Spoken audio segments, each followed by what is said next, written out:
Hello दोस्तों, स्वागत है आप सभी लोगों का राजस्थान एकेडमी पर।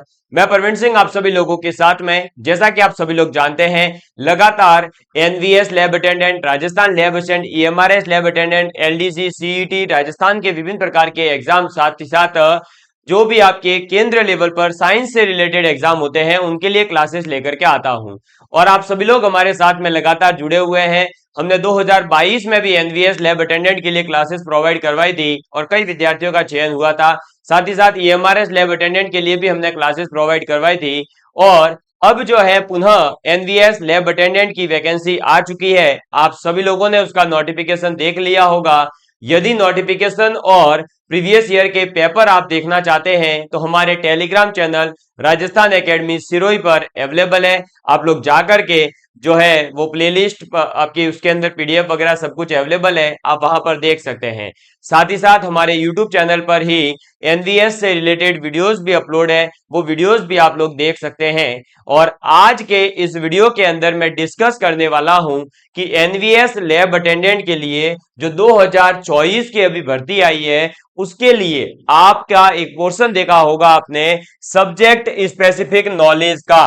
और हर बार इसी पोर्शन को लेकर के विद्यार्थी कंफ्यूजन में रहते हैं कि हमें क्या पढ़ना है और इसके अंदर कैसे पढ़ना है।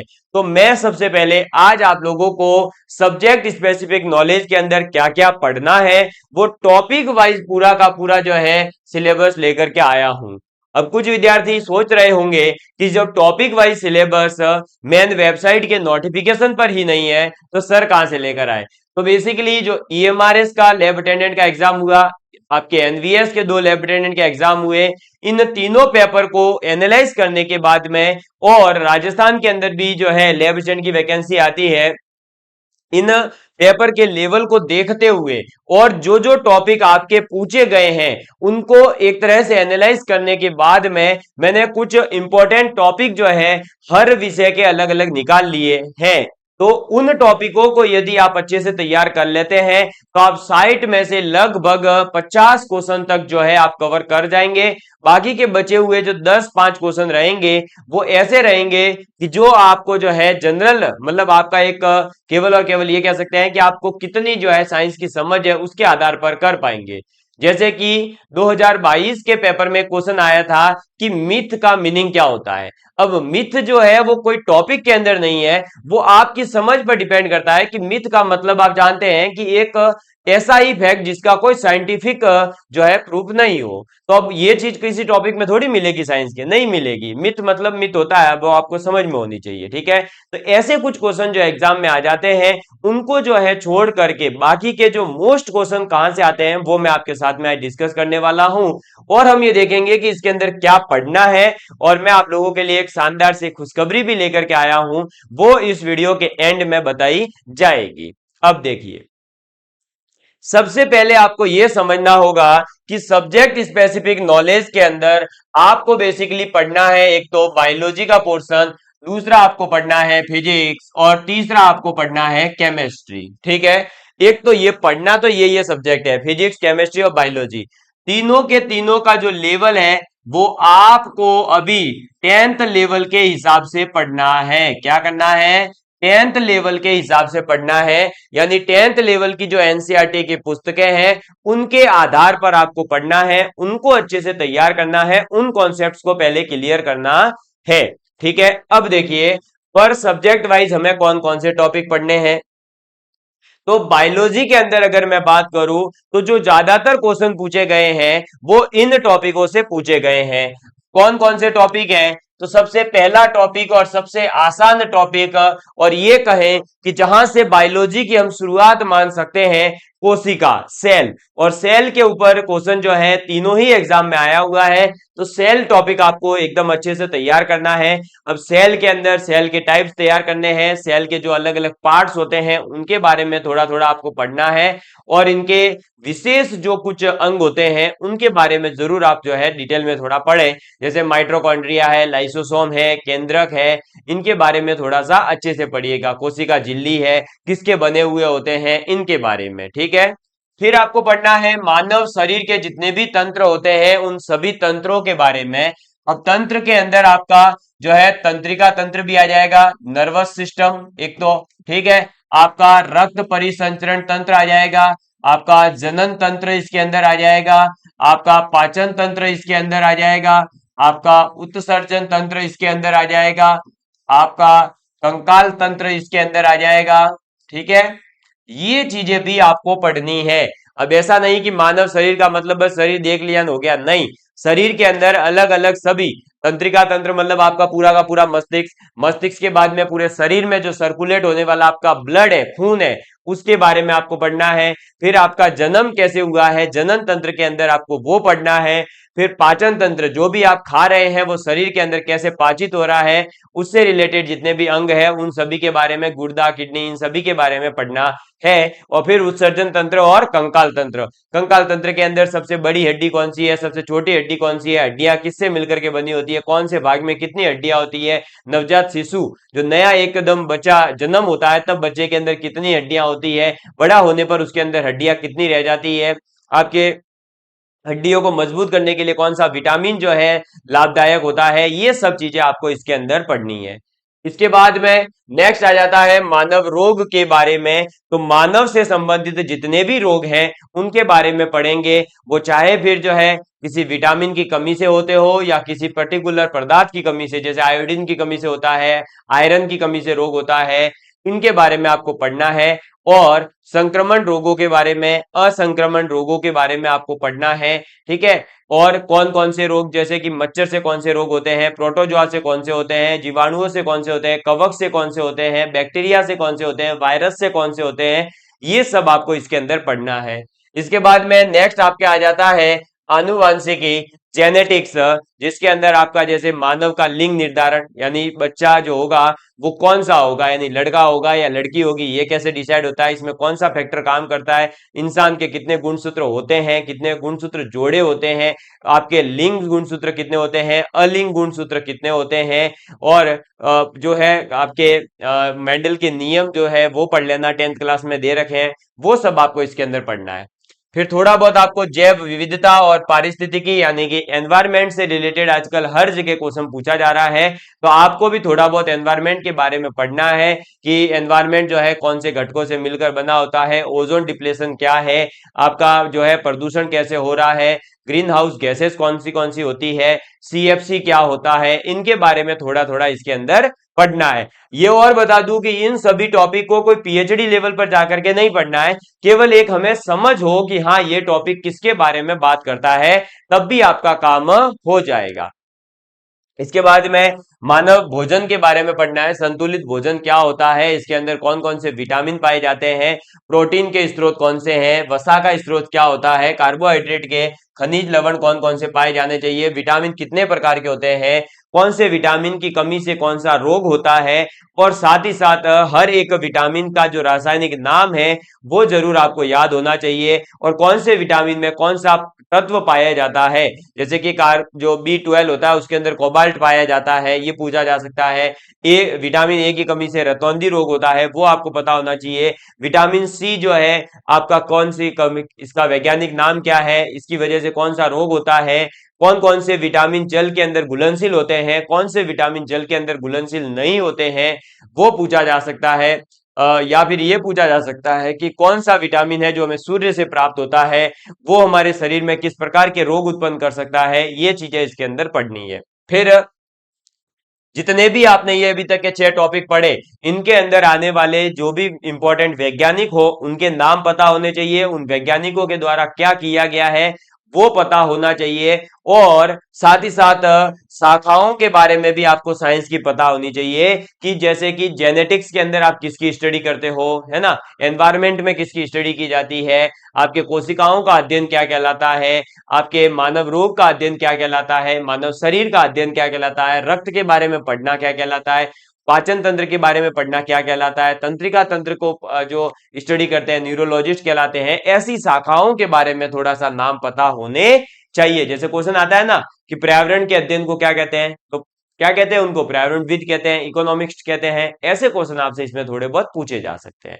ये है बायोलॉजी का मेजर पोर्शन, अगर ये आपने टॉपिक जो है तैयार कर लिए तो आपके बायोलॉजी के लगभग क्वेश्चन जो है कंप्लीट हो जाएंगे। इसके बाद में नेक्स्ट आपके पास में आ जाता है फिजिक्स यानी कि भौतिक विज्ञान। तो भौतिक विज्ञान के अंदर सबसे पहले आपको पढ़ना है सबसे ज्यादा इंपॉर्टेंट मापन के बारे में। मापन के अंदर आपको पढ़ना है सीजीएस क्या है, एफपीएस क्या है, एमकेएस क्या है, एसआई पद्धति क्या है। ठीक है, ये मापन की चार पद्धतियां होती है। इन चारों मापन की पद्धतियों में कौन से जो है राशि के लिए कौन सा प्रतीक यूज किया जाता है, कौन सा इनका मात्रक है, वो आपको पढ़ना है। और इनकी जो है आपको बता दूं कि ये जो मापन होते हैं इनके डायमेंशनल फॉर्मूला भी होते हैं यानी विमीय सूत्र होते हैं। तो वो विमीय सूत्र 10वीं तक की जो भी राशियां हैं उनके विमीय सूत्र आपको याद होने चाहिए। और वो विमीय सूत्र कैसे लिखे जाते हैं वो आपको आना चाहिए। त्वरण की इकाई आपको पता होनी चाहिए। मतलब ये जो भी फिजिक्स में अपन आगे पढ़ने वाले हैं, विद्युत के बारे में, चुंबक के बारे में, ध्वनि के बारे में, प्रकाश के बारे में, इन सभी की जो इकाइयां होती है वो याद होनी चाहिए। इन सभी के जो डायमेंशनल फॉर्मूलाज है, विमीय सूत्र है, वो आपको याद होने चाहिए। ठीक है, इसके बाद बल एवं गति के अंदर आपको न्यूटन के नियम पढ़ने हैं। गति से संबंधित जो भी आपके नियम है वो पढ़ लीजिएगा। बल का एक formula F equal to ma होता है वो पता होना चाहिए। छोटे छोटे इन पर आधारित जो न्यूमेरिकल्स होते हैं वो आपको पता होने चाहिए, कैसे सॉल्व किए जा सकते हैं। ठीक है, प्रीवियस ईयर के क्वेश्चन पेपर को आप देखेंगे तो आपको पता चलेगा भार और द्रव्यमान में क्या अंतर है। इस प्रकार के क्वेश्चन इसमें पूछे जाते हैं। फिर आपको ग्रेविटेशनल फोर्स के बारे में पढ़ना है जिसके अंदर आपको सबसे ज्यादा इंपॉर्टेंट गुरुत्वीय त्वरण जी के बारे में पढ़ना है। जी का मान ध्रुवों पर क्या होता है, जी का मान भूमध्य रेखा पर क्या होता है, ये जो है कैसे वेरी करता है। गुरुत्वीय त्वरण और जो हमारा जो पृथ्वी का गुरुत्वाकर्षण स्थिरांक है जी, उसके मध्य क्या संबंध होता है और ये किस प्रकार से इससे जो है रिलेटेड है, ऐसे क्वेश्चन पूछे जाते हैं। फिर कार्य, ऊर्जा और शक्ति से रिलेटेड क्वेश्चन मैंने आपको पेपर भी सॉल्व करवाया, उसके अंदर बताया था कि कार्य, ऊर्जा और शक्ति से संबंधित देखिए न्यूमेरिकल प्रश्न आया है। तो वो न्यूमेरिकल प्रश्न कैसे सॉल्व किया था उसी प्रकार के क्वेश्चन इसके अंदर भी आपको देखने को मिलेंगे। तो हमें उनको तैयार करना है कि कार्य, ऊर्जा और शक्ति में क्या संबंध है, इनसे रिलेटेड जो भी फॉर्मूले हैं, इनकी जो भी इकाइयां हैं वो याद कर लेना और इन पर आधारित छोटे छोटे से न्यूमेरिकल करने का प्रयास करना है जो 10वीं लेवल तक की किताबों में दे रखे हो। ठीक है, ज्यादा एकदम जो है आईआईटी लेवल के क्वेश्चन करने नहीं जाना है।